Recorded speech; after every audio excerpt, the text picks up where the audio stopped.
تھا، زمینوں آسماں میں کوئی بھی مثال نہ ملی۔ السلام علیکم ورحمۃ اللہ تعالی وبرکاتہ۔ ہمارے چینل عربی سیکھے میں آپ تمامی حضرات کا خوش آمدید ہے۔ میرا نام احمد علی ہے اور آپ دیکھ رہے ہیں عربی سیکھے چینل۔ اس چینل میں ہم آپ کے لیے اچھے ویڈیوز کو اپلوڈ کرتے ہیں، اچھے ویڈیوز کو بناتے ہیں، جس کے ذریعے آپ عربی سیکھ سکیں گے، بول سکیں گے اور بہت اچھی طرح پڑھ سکیں گے۔ تو بنے رہیے۔ السلام علیکم ورحمۃ اللہ تعالی وبرکاتہ۔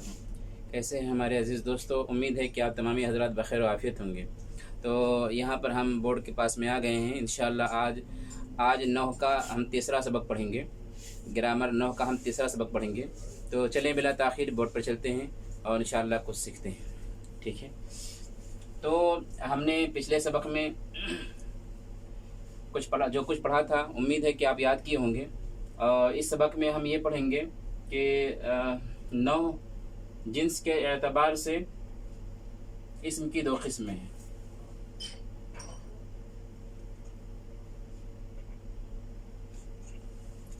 جنس کے لحاظ سے اسم کی 2 قسمیں ہیں۔ پہلے ہم لوگوں نے اسم کی اس سے پہلے بھی قسمیں بیان کیا تھا، مصدر، مشتق، جامد، ہے نا؟ تو اسم کی شروع میں ہم نے ہیڈنگ ڈالا تھا اسم کے مختلف اقسام، یعنی اسم مختلف قسموں کی طرف منقسم ہوتا ہے۔ تو اس میں سے ایک یہ ہے، اسم کی دوسری قسم ہو رہی ہے، دوسری مرتبہ اسم کی تقسیم کی جا رہی ہے، تو وہ یہ ہے کہ جنس کے اعتبار سے اسم کی 2 قسمیں ہیں۔ جنس کے اعتبار سے اسم کی 2 قسمیں ہیں۔ کون کون سی ہیں؟ ایک مذکر ہے اور ایک مؤنث ہے۔ مذکر کسے کہتے ہیں اور مؤنث کسے کہتے ہیں؟ انگلش میں آپ سمجھ سکتے ہو کہ میل فیمیل، ٹھیک ہے، اسی کو مذکر اور مؤنث کہا جاتا ہے۔ اور اردو وغیرہ میں آپ سمجھ لیں کہ مرد اور عورت، یہی ہے۔ تو اب اسم کی 2 قسمیں ہیں، یعنی جنس کے لحاظ سے اسم کی تقسیم کی گئی ہے، اور اسم کی 2 قسمیں ہیں، مذکر اور مؤنث۔ مذکر اسے کہتے ہیں جس میں تانیث کی کوئی علامت نہ پائی جائے، یعنی مؤنث کی کوئی علامت نہ پائی جائے، وہ مذکر ہے۔ عورت تو مؤنث کی جو پہچان ہے وہ پہچان بتائی گئی ہو، تو اگر لفظ کے اندر مؤنث کی پہچان پائی جا رہی ہے تو وہ کیا ہے؟ مؤنث ہے۔ اگر مؤنث کی پہچان نہیں پائی جا رہی ہے تو کیا ہے؟ وہ مذکر ہے، ٹھیک ہے؟ مثال کے طور پر رجل، تو رجل کے اندر مؤنث کی کوئی پہچان نہیں پائی جا رہی ہے، لہٰذا یہ کیا ہو گیا؟ یہ مذکر ہے، ٹھیک ہے؟ اور عائشہ، عائشتو، تو عائشہ کے اندر مؤنث کی پہچان پائی جا رہی ہے، وہ کیا ہے؟ گول تا۔ کو مؤنث ہم کس طرح بناتے ہیں کہ آخر میں ہم گول تا لگا دیتے ہیں، تو کیا ہوتا ہے؟ اکثر وہ مذکر مؤنث میں تبدیل ہو جاتا ہے، ٹھیک ہے؟ یعنی وہ مذکر لفظ مؤنث بن جاتا ہے، مگر یہ ہمیشہ قاعدہ نہیں ہے، اکثر ایسا کیا جاتا ہے۔ تو آپ ذرا دیکھیں کہ مؤنث کی پہچان کتنی ہے، مؤنث کی علامت کتنی ہیں؟ تو مؤنث کی 3 علامتیں ہیں۔ کتنی علامتیں بتائیں؟ 3 علامتیں ہیں، اور وہ علامت ہم انشاءاللہ یہاں بورڈ پر لکھ کے آپ کو بتائیں گے۔ پہلی علامت تو یہ ہے کہ اس میں گول تا ہو، جیسے طلحہ، طلحتو، عائشتو، فاطمتو میں جو گول تا ہے نا، بھئی تا کی 2 قسمیں ہیں، وہ تو الحمدللہ سب جانتے ہوں گے۔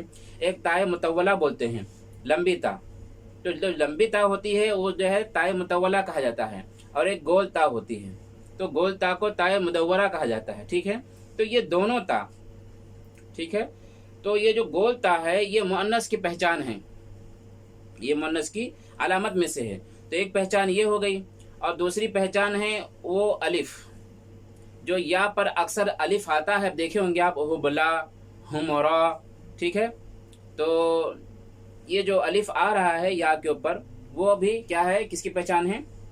مؤنث کی پہچان ہے۔ تو چلیں انشاءاللہ ہم اب موجود نہ ہو، جیسے رجل، قرد،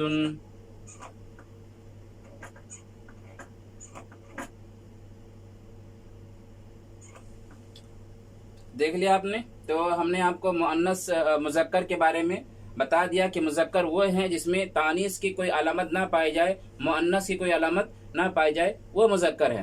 اب مؤنث کسے کہتے ہیں؟ مؤنث کی تعریف بھی میں نے آپ کو بتا دیا کہ مؤنث اس لفظ کو کہا جاتا ہے جس میں تانیث کی یعنی مؤنث کی جو پہچان بتائی گئی ہے، تین پہچان، وہ پہچان نہ پائی جائے تو وہ کیا ہے؟ وہ پہچان پائی جائے تو وہ مؤنث ہے۔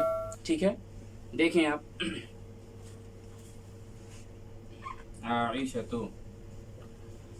تو مؤنث کی علامت اگر پائی جا رہی ہے تو اس لفظ کو ہم مؤنث کہیں گے، اور لفظ کے اندر اگر مؤنث کی علامت نہیں پائی جا رہی ہے، مؤنث کی پہچان نہیں پائی جا رہی تو اس کو ہم مذکر کہیں گے۔ ٹھیک ہے، تب اب آئے ہم دیکھ لیں کہ بھائی مؤنث کی پہچان ہے کیا۔ ایک تو میں نے آپ کو بتا دیا، بلکہ تینوں ہم نے بتا دیا غالباً، پھر دوبارہ ہم لکھ کر بتا رہے ہیں تاکہ اور ازبر ہو جائے۔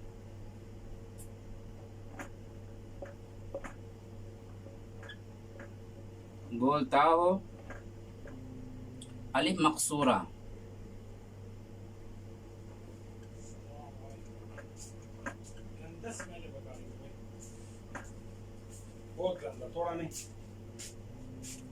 الف مقصورہ ہو، جیسے کہ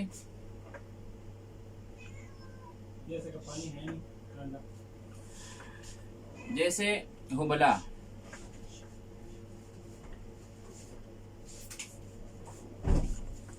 تو یہ جو آپ دیکھ رہے ہیں حبلا یعنی یا کے اوپر جو ہے یہ الف جو آپ دیکھ رہے ہیں، اس الف کو الف مقصورہ کہا جاتا ہے۔ جی ہاں میرے دوستو، اس الف کا نام کیا ہے؟ الف مقصورہ ہے۔ ٹھیک ہے، یاد رہے، یا ہوگا اور یا کے اوپر جو ہے ایک کھڑا جبر ہوگا، اس الف کو ہم الف مقصورہ کہتے ہیں۔ ٹھیک ہے، یہ مؤنث کی پہچان ہے، یاد رہے آپ۔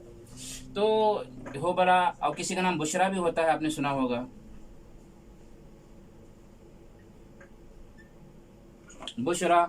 ٹھیک ہے، تو حبلا، بشرا، یہ پہچان کس کے ہیں؟ یہ مؤنث کی پہچان ہے۔ تو دو پہچان ممدودہ ہو، جیسے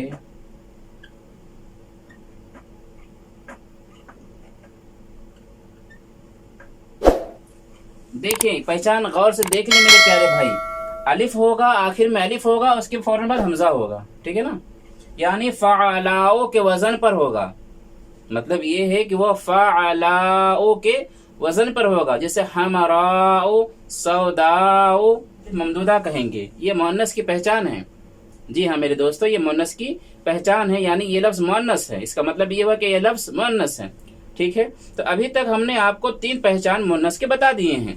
جب بھی کہیں بھی کلام عرب میں یعنی عربی زبان میں کہیں بھی اگر کوئی لفظ پایا جا رہا ہے تو اسے آپ آسان سے پہچان سکتے ہیں کہ اس کے اندر اگر تانیث کی یعنی مؤنث کی پہچان پائی جا رہی ہے تو وہ لفظ مؤنث ہے، اگر مؤنث کی پہچان نہیں پائی جا رہی ہے تو وہ لفظ مذکر ہے۔ پہچان وہ لفظ فعلاؤ کے وزن پر آئے گا، فعلاؤ کے وزن پر آئے گا، جیسے حمراؤ، سوداؤ، بیضاؤ۔ تو آپ اس کی وزن پر اور دوسرے الفاظ کو دیکھ لیں، اگر اس وزن پر آ رہا ہے تو آخر میں جو آپ کو الف دکھائی دے رہا ہے نا، یہ الف جو آپ کو دکھائی دے رہا ہے یہی الف ممدودہ کہلاتا ہے۔ تو الف ممدودہ اور الف مقصورہ یہ دونوں کے دونوں الف جو ہیں کیا ہوتے ہیں بتائیے؟ مؤنث کی علامت میں شامل ہیں۔ جی میرے پیارے دوستو، امید کرتا ہوں کہ آپ اچھی طرح سمجھ گئے ہوں گے۔ پھر بھی اگر کوئی بات سمجھ میں نہ آئی ہو تو آپ مجھ سے پوچھ سکتے ہو، میں آپ کے میسج کو پڑھتا ہوں اور جواب دینے کی پوری کوشش کرتا ہوں۔ جب پھر ملتے ہیں نئی ویڈیو کے ساتھ میں۔ جی دوستو، تو امید کرتا ہوں کہ جو سبق میں نے آپ لوگ کو آج بتایا ہے، آج پڑھایا ہے، امید یہی کرتا ہوں کہ آپ تمامی حضرات اس کو سمجھ چکے ہوں گے مکمل طریقے سے۔ لیکن ممکن ہے کچھ باتیں رہ گئی ہوں یا نہ سمجھ میں آیا ہوں تو آپ مجھ سے پوچھ سکتے ہیں، میں انشاءاللہ تعالیٰ آپ کے ہر سوال کا جواب دینے کی پوری کوشش کروں گا۔ تو پھر میں احمد علی کو اجازت دیں، پھر انشاءاللہ تعالیٰ میں قریب حاضر ہوتا ہوں نئی ویڈیوز کے ساتھ میں۔ جب تک کہ آپ اپنا خیال رکھیں، اپنے گھر والوں کا خیال رکھیں۔ السلام علیکم ورحمۃ اللہ تعالیٰ۔